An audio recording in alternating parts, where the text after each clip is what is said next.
College universities میں اکثر بچوں کی آپس میں اختلافات ہو جاتے ہیں، لڑائیاں چھڑائیاں ہو جاتی ہیں، کبھی کبھار نہیں ہونی چاہیے لیکن ہو جاتی ہیں. اسی طرح ایک دفعہ کچھ بچوں کی، کچھ لڑکوں کی آپس میں لڑائی ہو گئی، اور جو کالج کی مینجمنٹ تھی وہ بڑی خفا تھی، بڑی ناراض تھی. انہوں نے کہا کہ جی ہم بچوں کو ساتھ ضرور ان کو پنش کریں گے، ان کو ایسا لیسن، ان کو ایک لیسن ملنا چاہیے، ان کو ایک سبق سکھائیں گے.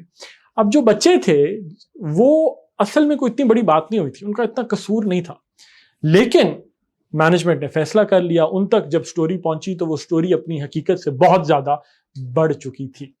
تو اب کسی سمجھدار شخص نے ان بچوں کو کہا کہ بچوں، the onus is on you guys to prove that you are innocent. یا the onus is on the students to prove that they are innocent. آج کا ورڈ ہے onus. onus noun ہے. onus کا مطلب ہوتا ہے burden یا responsibility، ذمہ داری، responsibility. The onus is on you. The onus is on the students to prove that they're innocent. یہ ذمہ داری، یہ بوجھ اسٹوڈنٹس پر پڑتا ہے کہ انہیں ثابت کرنا ہے کہ وہ انوسینٹ ہیں، ورنہ مینجمنٹ تو فیصلہ کر چکی ہے. تو ورڈ ہے onus. onus is a noun.